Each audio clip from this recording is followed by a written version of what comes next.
Well, another day, another dollar. We're back. Episode 4, Tough Talk. Lot to cover today. RJ, it was a long weekend. How are we doing? Incredible weekend of fights, man. I was super hyped up. Lots of jiu-jitsu tournaments as well in my personal life, as you know. So it was a very busy weekend. Good stuff, man. I'm pretty stoked to be here talking to you. Yeah. Long weekend for sure. Great fights through and through. UFC 286. We all saw the thrill, the agony, the in-between.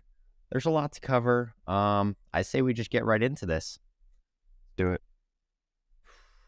So, the elephant in the room for one of the fights we talked about, Muhammad Mokaev versus Jafael Filo. The story of that fight, how about that knee bar? Man. Scary stuff, dude. That's the kind of stuff where, in the practice room, that would have been a tap all day. We never would have seen it go almost like invert. Like the thing was bent backwards, man. Like at what cost it's to your body is it to win a fight in the UFC? Because his leg might never be the same again after something like that. Dude, I mean, I had to look away. I could not watch his knee get ripped off like that. Ugh, it just gives me the shivers to think about. That's about as close as you can get to exploding your knee in every direction as you possibly could get. I even saw, he must have been talking with somebody, and he said that that Filo had one of like the metal tie cups. So imagine not only is it bent backwards, but you got a metal banana hammock right on your kneecap. That could not have felt good. Talk about heart, man. And he's a better man than me because I probably would have tapped. I'll be straight up. But look at it. I mean, this is why it's so exciting, this game, because he's moments away from, being in a wheelchair for the next 2 years. And gets out of it, gets on the neck, and finishes the fight. So, I mean, props to Mokaev, man. That was pretty impressive, But again, at what cost, right? Yeah, I mean, that was hard of a line, but yeah, at what cost for sure. Hopefully no real damage, because we all know he's talked about it. He still talks about being the youngest champion in UFC history. So a major injury right now in his career would probably throw that option out of the window. So hoping for the best for him, and we'll see what happens. It was a good fight overall. Excited to see him fight again. Absolutely. Other than that, I say main card time. Who let us off? It was Marvin Vettori, Roman Dolidze. Yeah. Did the fight go how I thought it was going to go? I don't know how I thought the fight was going to go. Did you think it was going to go that way? Well, I think we had both picked Vettori to win. Now, yep. If I were, to look at my crystal ball and come up with something, I would have thought Dolidze would have at least pressed the grappling a little bit more. Now, you had even mentioned, he does like to brawl. He likes to get in there, throw hands. He'll obviously jump on the submission if he sees it. But with Vettori's experience, I was expecting Dolidze to go a little bit more grappling heavy. Now, with that being said, Dolidze was bringing it to him. Like, when I was live scoring the fight as I was watching it, I might have had Dolidze barely edging out the victory. I was almost surprised when I saw the judges give the nod to Vettori. Yeah, I don't know. That fight was interesting. Marvin was more kick heavy, which we haven't seen from him before. Definitely would have liked to see Dolidze wrestle some more, show that jiu-jitsu. That was a bummer not to see it. But I think we talked about it right after the fight. I scored it for Vettori. I forgot what rounds I gave it to him because I didn't watch it again. But immediately after live scoring, I had Vettori getting 2 rounds. So, I mean, I don't know. We both must have saw something different. I just think the approach of Dolidze really was to his detriment. He didn't throw a single kick and didn't really wrestle much. So he was really working with hands. It was a boxing match for him. Sure, and I tell you what, that's why there's 3 judges, because everybody does see something a little bit different. But obviously the judges saw what you saw. You know what I mean? I just, and again, I picked Vettori, so it's not, I didn't want him to lose. I wasn't trying to be biased. Just watching the fight, Delice seemed to be moving forward and trying to be on the attack a little bit more. Vettori did a great job, like with the leg kicks, as you said, keeping that distance. He probably was doing that so he couldn't get too close to him to wrestle him. So maybe the reason he didn't wrestle was just good on Vettori. Maybe that was part of the game plan. Don't know. Close fight.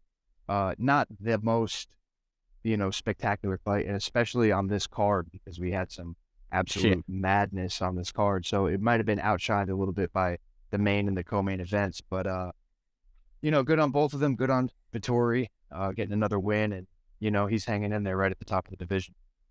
Yeah, it would have been cool to see Delice get the win just to shake up the division a little bit because Marvin's been at the top forever. He's gonna fight another top contender next if it's not for the title, so he's always gonna be up there. A win for Delice would have just sent them skyrocketing up there. But I'm excited to see what they do with both of them. The middleweight division is a little tricky nowadays, so we'll see what happens as time progresses. Dana recently just said that he wanted to do a big show in Italy, so I would imagine he's going to, especially riding this win, probably try to build Vettori up in the next coming months if he wants to do a show, in Italy. And if it goes to Italy, I think Marvin will fight on that card regardless of a title fight. He'll fight anybody, so. Absolutely, you should headline it, in my opinion. Absolutely. You would imagine. Yeah. What's after that? Who's after that? Casey the women's fight? So Casey O'Neill, Jennifer Maia. I'll tell you, I was surprised as anyone to see how that fight went. We both picked Casey O'Neill, so we both have to eat our words here. Was it Jennifer Maia looking that good, or was it Casey O'Neill on an off night? I don't know, but all I can say is Jennifer Maia put on a show. Yeah, I think, like you said, we both picked Casey. I had Casey, the younger fighter, the undefeated fighter. I think Jennifer Maia just proved, she's that crafty veteran. She's been in there with the best, and she wasn't shook by the younger undefeated fighter. She stood her ground, fought her butt off, and it was a hell of a performance. I personally, I think Jennifer Maia just showed up and did what she had to do. I don't think Casey O'Neill looked bad. I don't think she fumbled. I just think she went in there maybe overconfident, and when she was met with the crafty veteran, just was a tough night for her in the office. Yeah, Jennifer Maia looked really fast, and credit to her. I don't know the last time I saw her look that good. She really just surprised me out of nowhere. Israel Adesanya actually went on record to talk about Casey O'Neill when she was under him in one of his cards, and he was saying that she looked unbelievable on the pads. So maybe that spotlight is getting to her a little bit. I don't know if the moment's too big but who knows? Who knows? You could be right on that, Tyler, but I think it's, how many fights does she have? Like 8 or 9, 10? That was her 10th. She was 9-0. That was her 10th fight. In the grand scheme of things, she's still fairly inexperienced as a professional mixed martial artist, especially in the UFC, the premier organization. So, she's still young. I think she goes back to the drawing boards and keeps getting better. And, we'll see her again. And she still could have championship aspirations. It's just, she just ran into the wrong one on Saturday night. Or Saturday. Saturday night. Saturday afternoon. Yeah. But little controversy after that fight. Jennifer Maia was accusing of greasing on Casey O'Neill's part. I saw that on Twitter, and Casey O'Neill, I guess, DM'd her and said, "What's up?" Like, called her out. it's a little controversy there. So maybe Casey O'Neill gets another win. We see that fight ran back, but You know, I I don't like excuses when someone lose. Definitely don't like it if somebody wins. If she was greasing or if she wasn't greasing, the commission didn't find it, the referee didn't find it, and you won the fight. So it's a little strange to say, especially because that fight was 98% striking. There was really no grappling. There was, I think, 2 occasions where they clinched up. Yeah, I don't know why you would want to rub salt in the wound and say, well, not only did you lose, but you lost cheating. It's like, just keep that one to yourself, I think. Yeah, and always some drama going on. There's always something. I'm blanking. I'm just trying to get to this co-main. Who's before the co-main? Because yeah, it was Barbarina and yes, our Icelandic homie. We pretty much told that one how it was going to go. We both picked Gunnar Nelson, I think, Gunnar. right? And that grappling Gunnar, is otherworldly. Yeah, I tell you what, it just once the fight got to the ground and it didn't take long, it looked like a black belt and a blue belt. Like that's kind of just what it looked like, Gunnar got the takedown. He almost immediately passed the guard, landed a couple strikes in there just to loosen up those legs, found the mount, and credit to him too, because the round was almost over. Mm-hmm. Gunnar could have easily just solidified that position, softened him up a little bit, got in his head like, hey, by the way, I'm going to dominate you on the ground this entire fight if I want to. He could have came out in the second round. I think he had like 5-10 seconds left on the clock, and he shoots over for that armbar.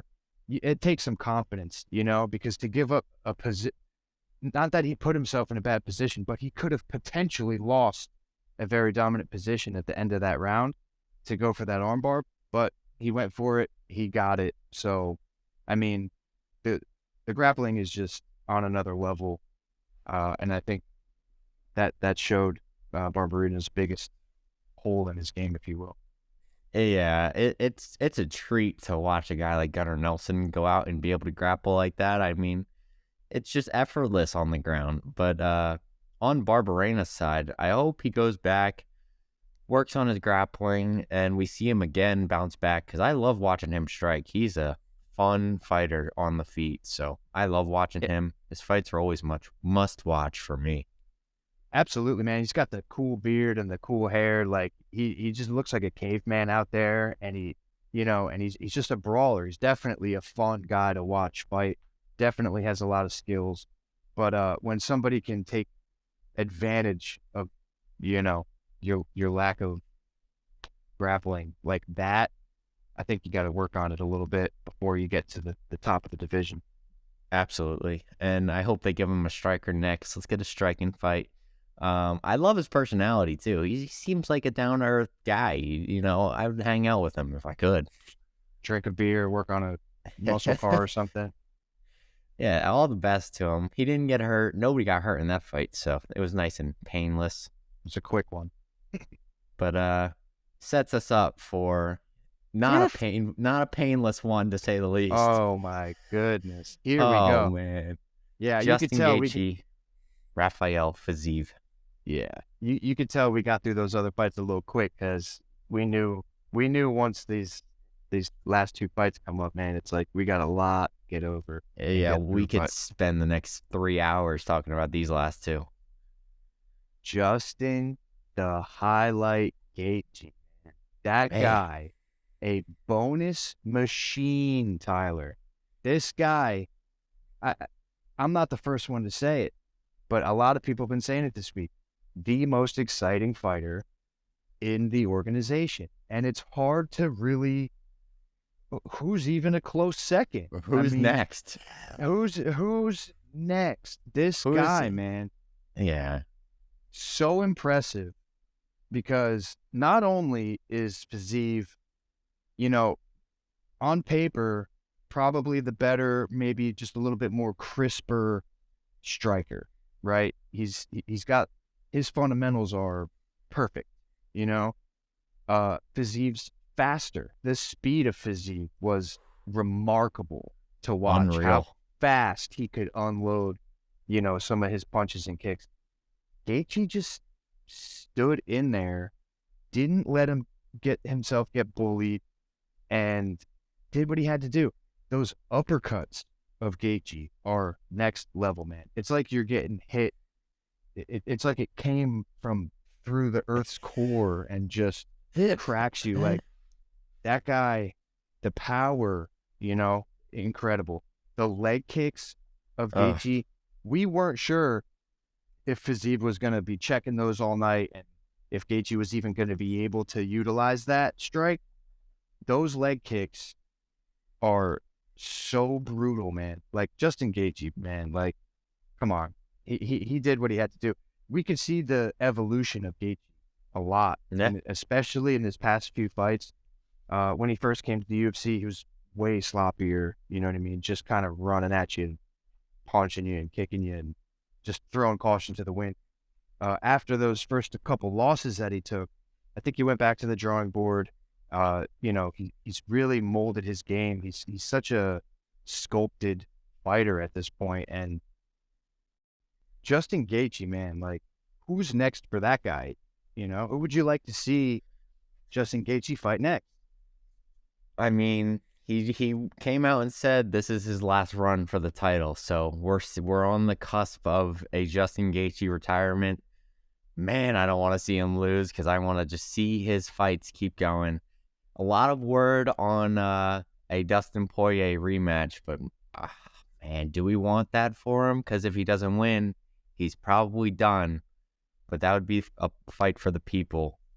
But I also want to see Justin Gaethje get a undisputed championship. He's gotten the interim, but to see Justin Gaethje retire without an undisputed title would feel wrong. I want to see him get it. Tony Ferguson-esque, Yep. He's the best fighter that's not a champion. Touched the belt, but never had the undisputed belt. Yeah, I agree with you. I would love to see Gaethje have the undisputed title. I think he is a good matchup for Makhachev. Do I want to see the Dustin Poirier rematch? Not necessarily. Only because I love both of those guys so much that I don't want to see either one of them lose. The problem with that, especially in this division, is who's out there for Dustin Poirier. There's really no good matchups for him. He's beaten basically everybody in the top 5, except for Charles and Islam. So I'm sure Dustin just wants to get in there and fight for a belt as well. You got Benny, who deserves to go in there and fight for the belt. If Charles wins, Charles deserves another shot at that belt. And this is what's crazy. It's going to bring me to my next point about Islam. Islam's over here talking about let the division figure itself out. I'm going to go do nothing, and then I want to fight Leon for 170. Yep. Man, give me a break, dude. Like I don't enjoy talking bad about fighters. I really don't, man. I respect everyone that goes in there, especially the champions. Like, how can you not? But just because you're the champ, you've been the champ for about 5 minutes. You already did the super fight with the 45-pound champion, and not for nothing. Everybody came away from that fight knowing who the real G was. You know what I'm saying? Volkanovski came out of that fight the winner, no matter what the scorecard said. So now Islam's talking about going and fighting Leon. It's like, hey, man, defend your belt. Like, there's 7 people right now that would love a chance at your belt. Many more, but we could literally talk about at least 5 people who deserve a shot at that belt. Yep. So, he's talking kind of crazy. I think he needs to get in there with the winner of Benny and Charles next. I think that's what's right. While that happens, maybe you do the Poirier and Gaethje rematch, I guess. I don't really want to see it, but I guess that does make sense. One of those guys is going to have to lose, and that kind of breaks my heart because I love both of them very, very much. There's just a lot. Then we talk about physique.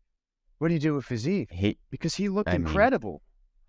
You could argue he almost snuck in 2 rounds there. Like, I can see an argument with how he won 2 rounds. Yeah, I mean, So he proves he should be at the top. 100%. He deserves to be in there with the best guys in the world. My level, I respected the guy before.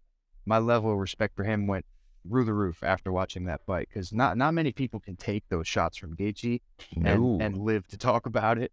Not only did he take them, but he looked good in there. I mean, he looked very strong, very fast.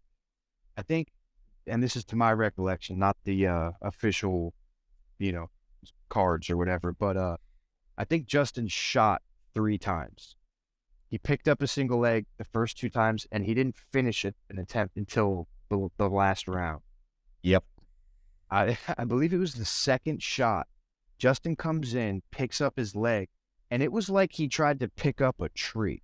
Like, Justin Gaethje just stopped dead in his tracks from running through, and there's Fiziev just standing on one leg like, I'm not moving. Like, this guy... Hey, what's up? Yeah, like the guy's takedown, even though he got taken down, his takedown defense is on point.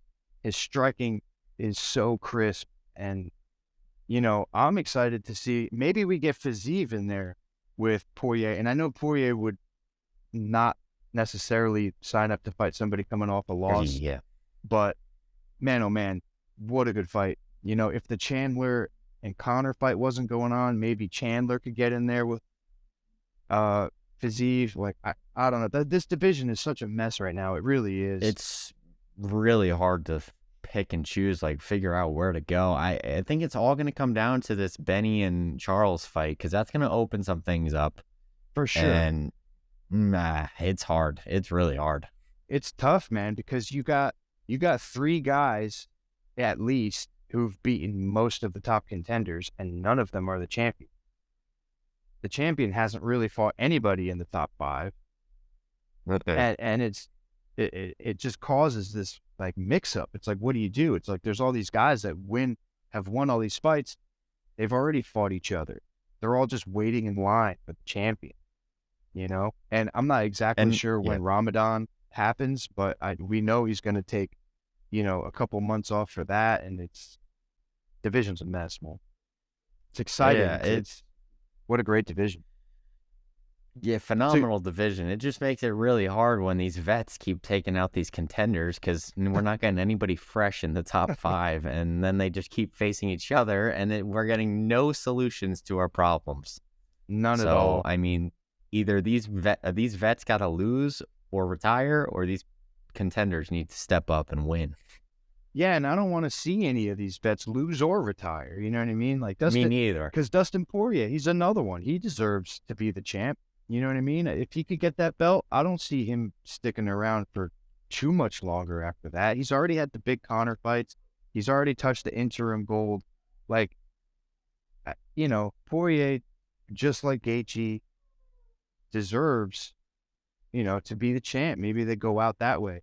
But then we talked about it in circles. And there's Charles, who was, we were talking about Charles just a couple months back, like he was the second coming of Cristo. You know what I mean? And it's like, Benny, when's Benny going to get his shot? How many people does Benny have to beat in order to get a shot? We will. We're going to find out pretty soon what happens there. Hopefully Poirier gets matched up.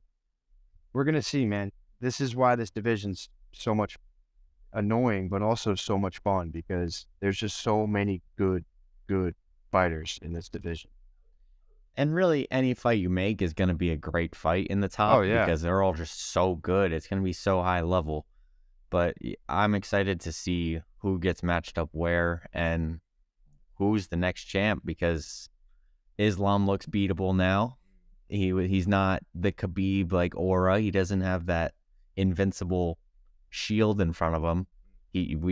Volk proved that he could be beat. So I think that gains confidence for the top 5, or even beyond the top 5. So I'm excited to see, who's coming out of this on top. Yeah, I mean, it's going to take somebody with good striking, good takedown defense, good good get-ups off the bottom, good cage wrestling, which everybody at the top 5 of this division has. I mean, I think Benny has a good chance of dethroning Islam. I think Gaethje is a good matchup for Islam. I think Charles, if he gets his head right, because we've kind of seen Charles, sometimes he can eat shots, sometimes he can't. You know what I mean? And Islam said, he said, well, most guys don't want to go to the ground with him, so they knock him down and they let him up. I'm not going to let him up. He did that. So props to Islam. But I think if Charles got his head on right and went in there, I think Charles has a great style to beat Islam. I think Michael Chandler, with the win over Connor, maybe another win somewhere in there, I think he's got a good stylistic, he's a good matchup for Islam as well. So there's a lot of guys that could be big, big problems for Islam. Maybe that's why he's looking at Leon Edwards at 170, and he wants to fight in Abu Dhabi because he needs all his fans around. Of course. Yeah. But I would argue Leon is a really good matchup for Islam. So, yeah, I could see why he wants that fight. Of course. Over a Benny or someone like that. Absolutely. But I don't know, after this weekend, I don't know how you could come to that conclusion necessarily either. I mean, agreed. Usman struggled to get him there. Yeah, we're gonna get into that. Maybe that's our segue into the championship fight. Yeah, while the lightweight division is in kind of shambles at the top, I think we can agree the welterweights might be even worse. We have 35, 55, and 70 are all just like out of control right now. We got too many people going on, too many cooks in the kitchen. I guess our segue into this championship fight, Leon Edwards takes the win in the trilogy. I don't know what else to say. He got up every time, didn't get taken down much, looked great on the feet, and just got the win, even after a point deduction. So that's even wilder. How did you feel about that point deduction? It was something had to be done in that situation. Either give him the takedown and put him down there, or take the point. That was the hardest fence grab in a while that I've seen. Yeah, no, I agree. I'm not mad about the point. It definitely made the fight a little more nerve-wracking, knowing that Usman was going to have, the third round, pretty much no matter what. I tell you what, I picked Leon, and everybody thought I was crazy. This fight kind of proved to me exactly my bias. I think Leon is such a complete fighter. He might not have the wrestling accolades as someone like Kamaru Usman, but he can wrestle. He's got jiu-jitsu. His striking looks so good. With that confidence that he had around himself after the head kick, I mean, that guy came in there, just, you could even see it in the weigh-ins. Like, he was not backing down. He was like, I'm going to be in your face. I kicked your ass. I'm going to kick your ass again. And he did everything right. He did everything right. He was defending the takedowns beautifully. If he got taken down, he popped right back up. And it made Usman seem a little desperate. It really did. Usman couldn't get in without getting popped. Leon was circling beautifully, staying off the cage. Those kicks, how many kicks did Leon throw at Usman? All set probably to set up that high kick later in the fight again, the way he did. But kick to the body, kick to the leg, circle outside, pepper 2 shots, kick to the body, kick to the leg. Like, it was just a beautiful game plan. And he never let up, and he never made a mistake. It was beautiful work, man, by Leon Edwards. I'm like, I've never been so like proud of a person who I've never met before. Like, I was like, man, I hope he wins so much. Like, he did the unthinkable, and then he backed it up again. I thought he was going to have to TKO or somehow stop Usman for him to get like that kind of the credit that he deserved. But man, I think he won almost every round. So that's good. That's good. It was decisive. it was a decisive victory, man. And Usman, you know, is a great champion, but I think that kind of proved that if you take him out of his sector, I just don't think he's on the same level as Leon. Definitely not in the striking department. I mean, Leon's one of the best strikers in the division. Well, he's on top for a reason. Absolutely. Going back to that fence grab, if I'm Usman, I'm a little upset that he took a point and not the position. I think I might have won that position because they got back up on the feet and Leon started peppering him with the kicks again. Yeah, well, like that's a little, I mean, something had to be done and Herb made the call for the point, but I'm a little upset if I'm Usman in that situation. Well, if you have anyone to blame for that, it's Usman, because he was crying foul the entire fight. Yeah. First it was the fingers in the glove. Now, I know Tyler, grappling with gloves on is not easy. It's extremely hard to do. And if you're holding I mean, look, whether he did it or didn't do it, it's a fight, man. He's holding your wrist, like, whatever. So that was the first one. Then there was the groin shot. Now, we both there was know a few. There was a few, but we both know what it looks like when a guy gets hurt to the groin. It more so looked like Usman was like, "Oh, come on, man, what are you doing?" Yeah. And it's like, bro, you're like, just keep fighting. These things happen, I said this a couple weeks ago with the Bo Nickel fight. Did that groin shot change anything about this fight? No. Did the second one? No. I don't even think the first one, to be honest, the first one looked like it barely glanced to the cup. Like, come on, man. I know you got that big African cojones in there, but like, give me a break, dude. It looked like he was fishing for a point deduction the first couple rounds. And then the fence grab was pretty blatant. I can't stick up for Leon on that one. He grabbed the fence when he would have more than likely gotten taken down. The referee was almost forced to take a point at that point in the fight. To your point, he probably would have much rather just kept the position on the ground. But I mean, but he got the round and still lost the fight. Yeah, I mean, he would have lost the fight regardless on it because, what was it, 48-46 for two of the judges, I think? Yeah. So I think no matter what happened there, he was going to lose the fight unless he got the finish. So the only thing he could be mad about is not getting the finish. And that's nobody's fault, man. Like, Leon never left an opening, He was sharp the whole time. And how good, I'm sure his camp was a lot of circling off the cage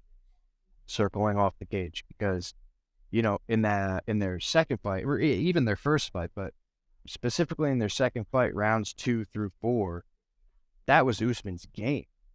Uh-huh. And he had Leon so worried about the takedown and so worried about the pressure against the fence that when Usman felt like it, he can just come in and throw a bunch of bombs because anytime you throw something back at me, I'm just going to grab you, So Leon kicking, circling, like it was just beautiful, man. It was a masterful performance. Like, it was unreal.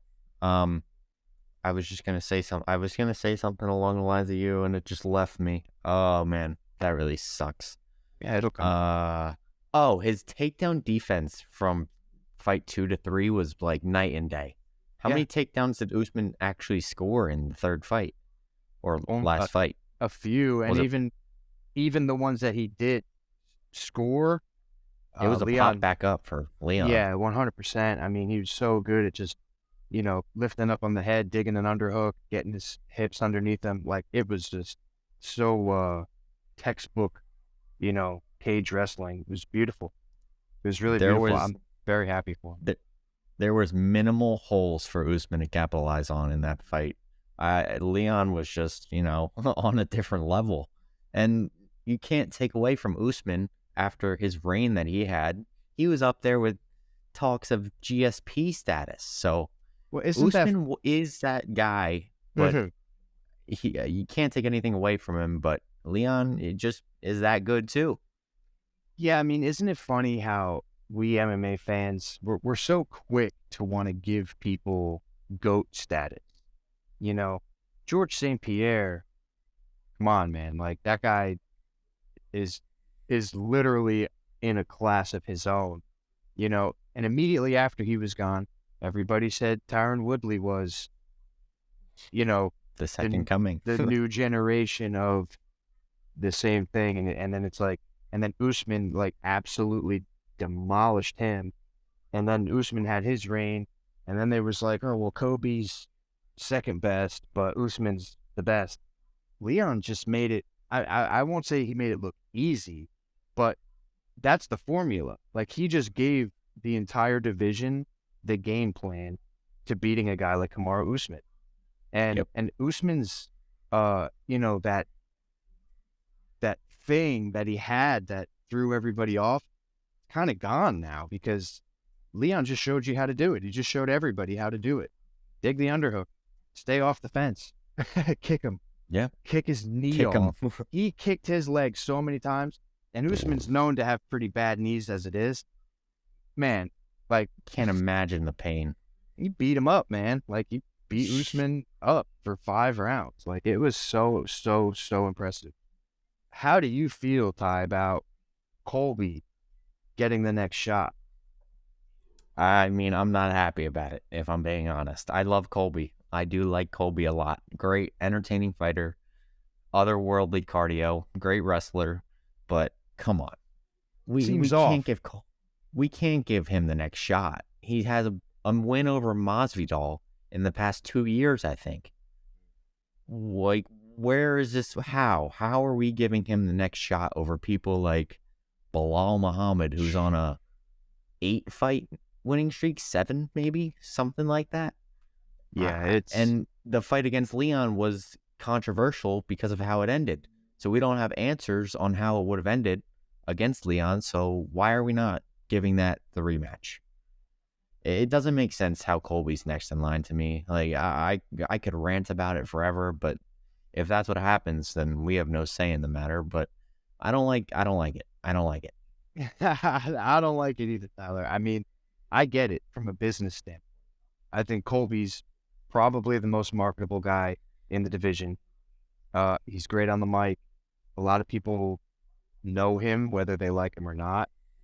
And the story was, well, if Kamaru Usman's number one, Colby Covington's 99% of number one. It was always like he's the second best guy in the world. So in that respect, I get it. However, like you said, he had the 2 losses to Usman. Then, did he have anybody else in between Usman and Masvidal? Or that he went straight to Masvidal? No, it was just Masvidal. Masvidal's been on a bit of a slide. They had their legal stuff. Colby comes out of nowhere. Granted, and props to him for making weight and going to the fight. That's another thing. Uncle Chael P. Sonnen talks about this all the time. When you do a solid for the organization, they're going to reward you. So, Chael says that all the time. And, he made weight and he showed up. So he would have saved the main event if something were to happen. So he's got to get something for that. But, man, there's so many people. Bilal deserves the shot. Now they're going to give Bilal Shavkat Rakhmonov? I mean, what else does Bilal have to do to get a title shot around here? That's a nightmare for anybody in the top of the division. So now, what happens if he loses that fight? He's going to have to win 2-3 more to get back in the position. It feels dirty. Like, it feels wrong to do that to not only the top guys in the division after Colby's already had 2 unsuccessful title shots, but to Leon. Come on, man. He just had to deal with this ultra grappler cardio machine, and you're going to give him another one right off the bat? With arguably more cardio. It's like, man, you're really not doing Leon any favors with this matchup. Colby Covington, again, like him or not, is an absolute machine when it comes to fighting. Beast. Like, he just stays in your face, throwing stuff at you, trying to take you down. Like, he never lets up. I would have loved to see Colby fight Hamzat, to be honest with you. That would have been a great matchup in my opinion. Or even Rachmanov. Like, give Colby one of the young up-and-comers to see if they're ready for that next level. And if Colby wins one or two of those, of course, another title shot is in his future. But to go right from Usman to Colby, it's almost like they don't like Leon, man. Yeah, it's almost like they don't like Leon and they don't like Bilal because we're just skipping over Bilal. Right. Because in a perfect world, I made my matchups for the welterweight division. I gave Leon Bilal, I gave Kamaru either Shavkat or Hamzat, a contender, and then I gave Colby whoever they don't give there, so Shavkat or Hamzat. That takes up the top 5. Then I gave, the others is like the top 10. So, but those 3 fights right there is going to give you something fresh at least. 100%. And then because all 3 of those fights is besides the championship with Bilal and Leon, those fights have never happened, and the Bilal Leon one is controversial. Yeah, and all those guys are contenders, so it would really make it useful for the matchmakers to knock 2 or 3 of those guys out of the question, and then we could really start getting some answers. I do think, the Shavkat Rachmanovs, the Hamzat Chimaevs, they both need good fights, big tests. I don't think either of them are ready for title. If you give one of those guys a title shot over Bilal, that's messed up, man. Like, this guy's that's outrageous. This guy's been doing the work. This guy already just went out and beat Sean Brady. Sean Brady's an absolute monster in Philadelphia. He was undefeated. Yeah, that guy, he could be a champion too. We'd be talking about him right now if it weren't for the loss to Bilal. And Bilal, put it on him. He kind of beat his ass a little bit. So, he did. That's how good Bilal is. It's, and then you have, the old guys, Stephen Wonderboy Thompson still floating around. He's always an interesting matchup for some of those guys. You still have Gilbert Burns going with Masvidal, so that'll Burns, be some answers. Man. That was we remember we couldn't think who he was matched up with. A couple weeks ago we were talking about Burns and we were like, I think he's matched up. It's Masvidal. Now, I know which side of the fence you're on with that one.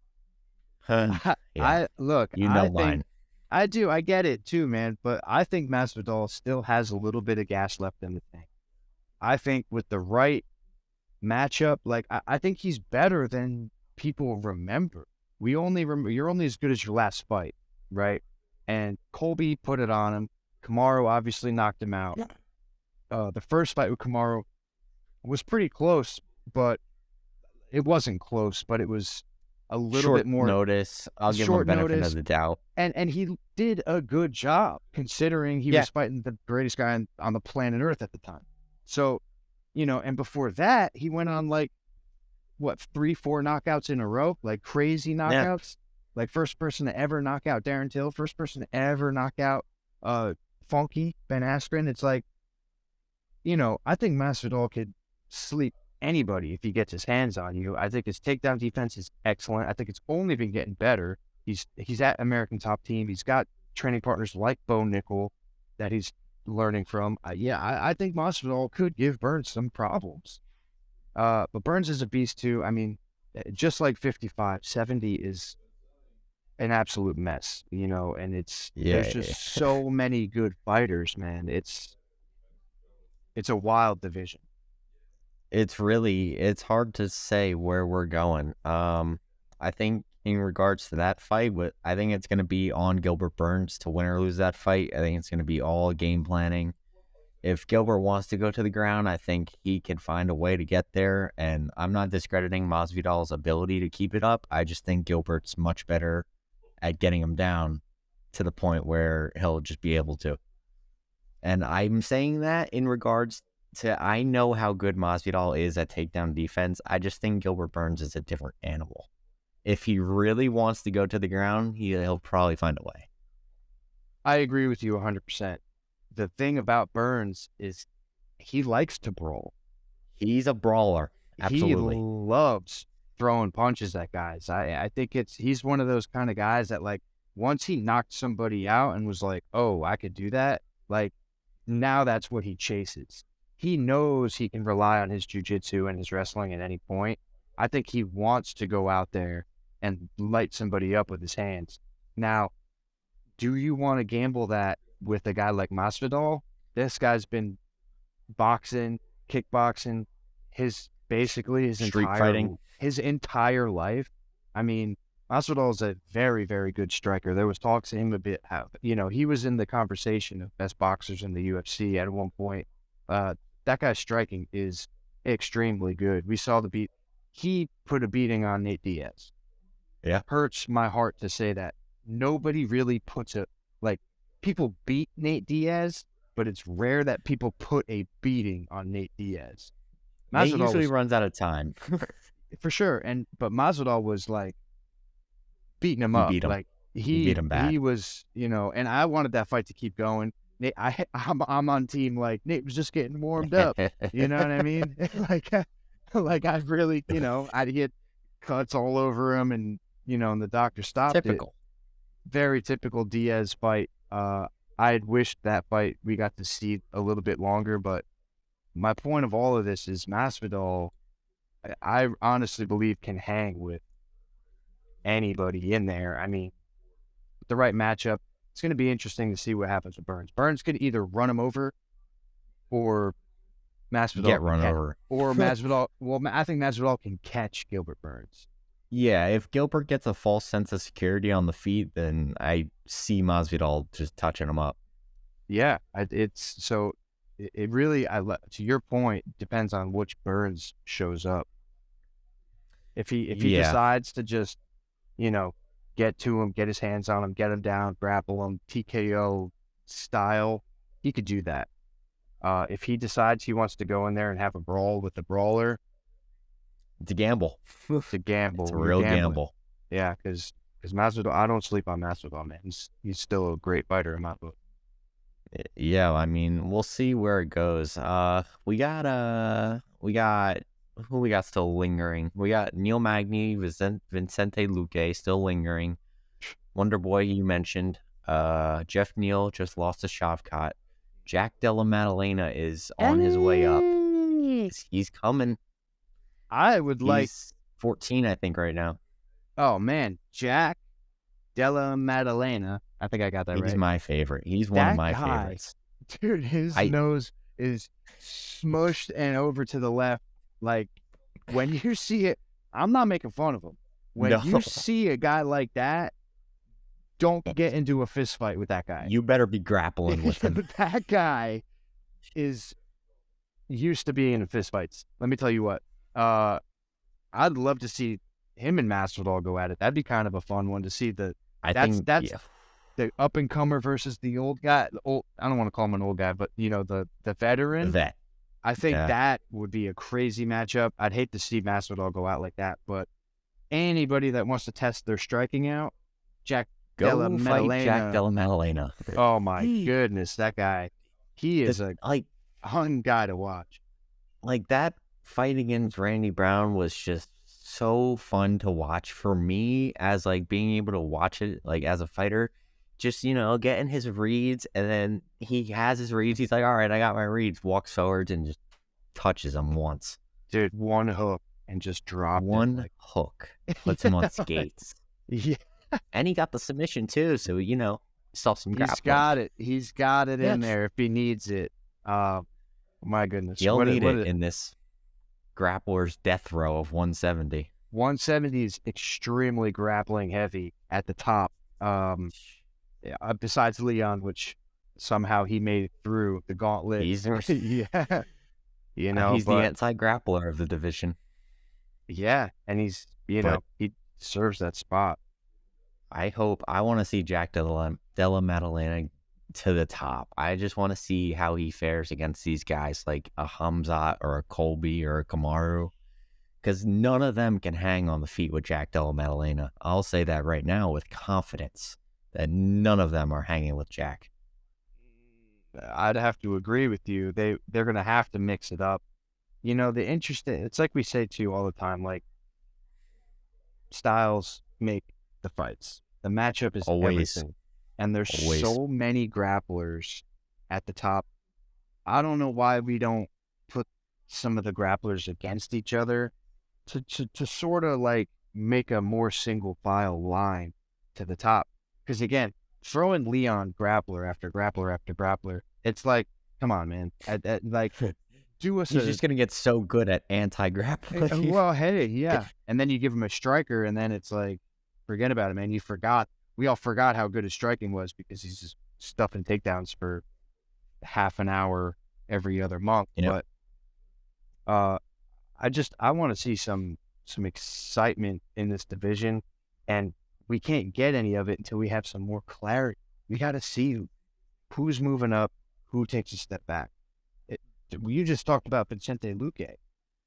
That guy was going to get a title shot last year, and now we're not even talking about him barely. It's like, you know, that's how fast things can turn on you in this Just like sport. that. Just like that, man. And he lost to Oh man, he lost to Bilal. Bilal Lost put to it on Bilal. him, and then he got knocked out by Oh man. Oh, that's gonna haunt me. It's like the Gilbert thing again. I forget. I know. We were just talking about him. He's the last one to lose to Shavkat, right? Jeff Neal. Didn't Jeff Neal knock him out? Yes, he did. So, like, it's like top 3 to like almost out of the top 10, like Barely top in this 10. yeah, like that in this division. The only person that hung around for a long time is Stephen Wonderboy Thompson, and he's still there. You know, still Stephen he Thompson just put on a still show against Kevin Holland. and looking amazing. Like, how fun was that fight? Like, we need some more of those types of fights. Let's put some strikers together. Let's put some grapplers together, and then we'll take the best of both, man. Come on, Sean Shelby, hook us up, man. Let's get us some exciting fights. Don't beat our new champion's ass with grappler after grappler after grappler. Oh, come on, man. Give him a fucking minute, please. Yeah, give him a minute. Let him fight Stephen Thompson. Let's see that. They haven't fought, right? They haven't fought, and Stephen Thompson would be a great matchup for him. And how much longer is Stephen Thompson going to be fighting? Give the guy a title shot. Don't give him a Hamzat. No. Don't let him fight someone like that. No, he doesn't deserve it. No, he doesn't. Like, that's the thing, man. These hungry, crazy, lion, savage grapplers, like, let them fight each other. It'll be more fun for the grapplers to watch anyway. You know, we talked about Shavkat and Hamzat fighting. Like, they should have fought 2 years ago when they were still coming up at the same time. Hamzat made a bigger splash and talked a little crazy, and all of a sudden he's popular and fighting Gilbert Burns and hanging out with, you know, Darren Till. Yeah. It's like the Smash Bros. So, like, you know, good for him, made a bit more noise coming up. They were coming up at the same time. I would have loved to see that fight. Now we probably don't see that fight unless it's for a belt. I mean, that'd be a fun one to see for a belt, but it'd be incredible. Right. The UFC doesn't want to kill off one of their young guys, you know, but that's the problem. That's exactly, you got all these guys coming up. They're not fighting each other. Everybody's waiting in line for the champion because they all know that almost everyone in the division has a style to beat the champion. They're a favorable matchup for them. Yeah, but again, if they all watched that fight this Saturday, they all swallowed. Let me tell you what. They might want to rethink it now. You know? Let me fight someone else and hopefully Leon loses. Exactly. I mean, but everybody wants to be the guy that takes out the champ. But, I mean, I hope he can settle into being the champion a little bit. I think it's good for England, good for Jamaica, it's good for the 170-pound division. I mean, Usman was for cool, everybody. Man, but I like having Leon as our champion. I really do. I think he deserves it. He's a cool guy. Yeah, he's a great guy. Of a fighter. I mean, Great guy, down to earth, some of the best striking in the division. Just a blunder for a division, though. I don't even know. It's hard to think about. Did you see Justin Gaethje say that? Not only did he say that he thought Kamaru won, I love Justin Gaethje. He's talking crazy. He said that he thought Kamaru won, and he was questioning the commentary by Michael Bisping. I saw that comment. I didn't see the one on Kamaru winning, but I saw that whole commentary spiel. It was funny because he's like, oh, I'm biased, but I thought Kamaru won. It was like, what round? Like, what? Like, when did he win? What exchange? Like, I thought it was pretty clear cut. I know they're teammates, but like, come on, dude. Like, you don't have to. You could say won the fouls. He had less fouls. Yeah, I don't know, man. But and then to say the commentary was off, just because Bisping's English doesn't mean he's biased either. I mean, maybe he's happy that another English guy won, and he has every right to be. I mean, yeah, you know, the biased commentary thing. It's just funny. Everybody's always getting on DC. Everyone's always getting on Bisping. It's like, come on, man. These guys are fighters. They understand the game. If they are a little biased, they're allowed to be. Tell you what, like, they didn't say anything that wasn't true. Yeah, I mean, they're not gonna cheer like a fan. They're just gonna say it how it's going. And Leon was winning the fight. From beginning to end, in my opinion, I thought Leon just looked amazing, man. Amazing. It was a great fight. Some people were saying it was a little boring. I had a great time watching it. Like, whoever was talking about not a fun fight, it was a great fight. It was absolutely a great fight. The people that say stuff like that aren't fans of the game. They might like seeing blood or people get knocked out. It's exciting, but they don't know why. To us, we love to dissect the game. We play the game, not to that level, obviously, but like, we respect the pace that they can, using their minds and their bodies, the different aspects, striking and the clinching and the wrestling and the groundwork. Like, it's so beautiful to watch. That fight was incredibly high paced, even if the average eye can't see it. It was like it's moving so fast that it looks like it's moving slow. It's unfathomable for me as a person that does this to even think about that pace for 25 minutes. And I like, to these people saying these things, I please challenge you to just take one of those kicks from Leon. You can choose which kick from Leon. Just take one of them. How about do a 2-minute round? do a 2-minute round. 2-minute round with anybody. They don't even have to be good. Anybody. Just go 2 minutes with. If they're on the UFC everything roster, goes. Go 2 minutes. If they're on the UFC roster, go 30 seconds. Yeah. They can't do it. It's just so frustrating when people, like, I see that, and I hate seeing that. I hate it too, but I like to think that everybody who knows. So when they read stuff like that, you just kind of roll your eyes and go, man, what a moron. The word, I'm going to use it. You ready? Casual. You know what I mean? Casual. Those guys, man, it just shows their ignorance, honestly, because watching this sport, and this will bring me back to like Justin Gaethje again, but that's who I blame it on. Blame it on Justin Gaethje. Well, I'll tell you what though, like watching a guy like him, and really any of these fighters at the highest level, it's like a drug.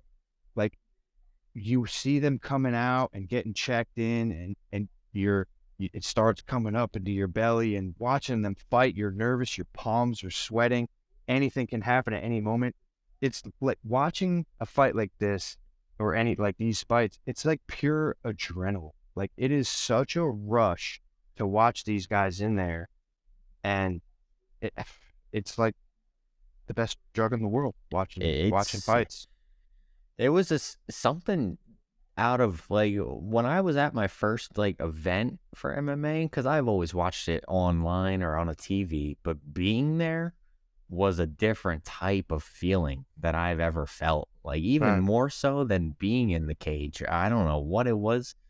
The first time I saw someone get knocked out in real life in an MMA event, I was like, whoa. Like, I didn't know how to feel. Yeah, it's intense, right? So, I mean, yeah, I was in the room. I was very far away, but I was in the room when Michael Chandler got knocked out by Charles Oliveira to win the belt. And really? I was there, and I went ballistic. Like, I went nuts. You were there?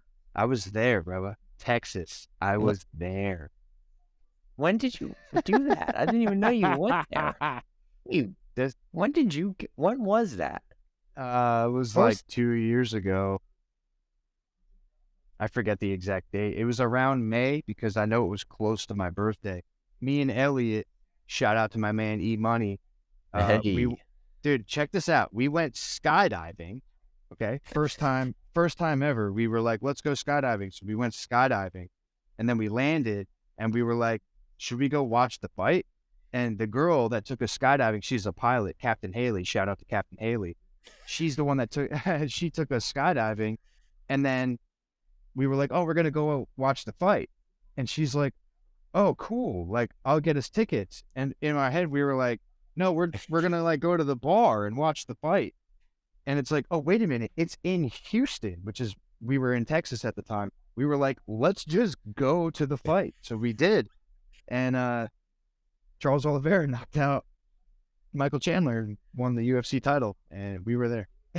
I had no idea you went to that. That's crazy. Tony Ferguson was on that card. Edson Barbosa was on that card. Oh my God. Nate Diaz was supposed to be on that card, and then something fell through. I forget what happened. You know what night that was? You remember when Shane Burgos got knocked out, but there was like a 10-second delay? That was, who was that against? I think wasn't it Barbosa? Yeah, well, it was the spinning head kick, right? Wheel kick? I forget, but it was literally like, boom. And then he was like, yeah. And then he fell backwards. That was some weird stuff. I don't know how that was one crazy. Made me feel. I was like, wait, what just happened? Like, did he just die? It was like really like a weird feeling because he looked okay, and then he just like kind of crumbled. Bizarre. Because it was like the crowd reaction. It was like, I think it was a spinning wheel kick to the head, and it was like, oh, and then he ate it, and then the crowd stopped. Then he starts falling back, and it's like, oh. Yeah, it was pretty wild. What a wild night. But to your point, yes, it is. It's just a weird feeling watching somebody get hurt like that, you know? Yeah. But there's a reason people love watching fighting. You know, there's a reason that if a fight breaks out at school, everybody wants to go watch. There's a reason that for thousands and thousands of years, people fight each other. Coliseum, it's just like it's almost so natural in a strange way. I mean, you know, two men, we all have fists, we all have elbows, we all have knees, we all have necks. Like, it's like man versus man. It's the ultimate sport, and it's just why it's why I love it so much. It's the purest, most raw form of competition there is, and you can't help but get excited.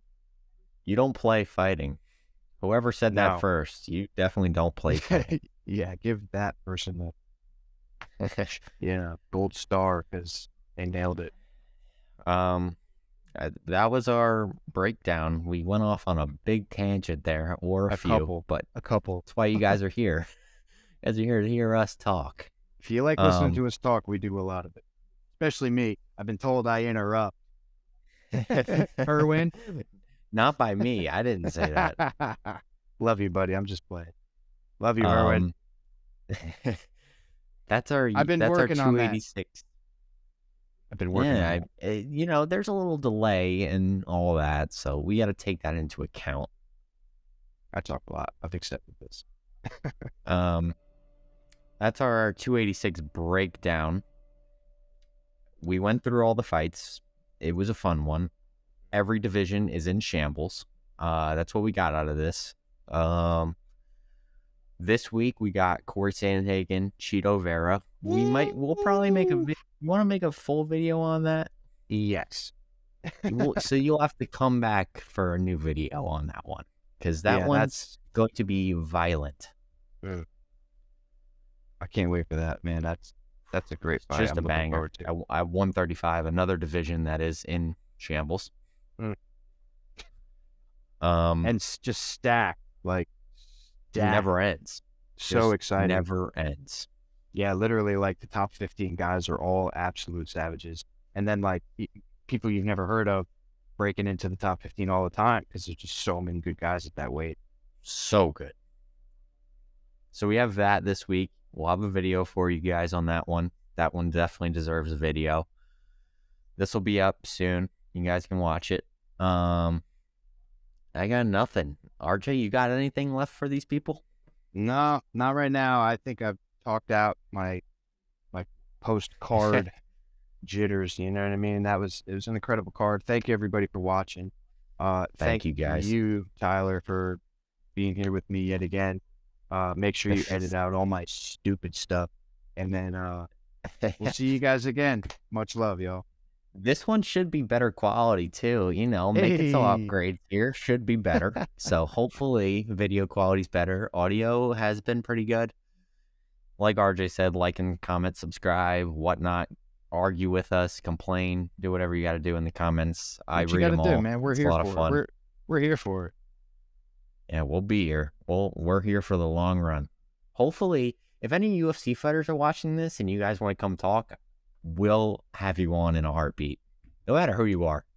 And we won't take no cheap shots. We really love you and respect you guys. Oh, the highest form of respect. But that's all from us. We'll see you guys next episode.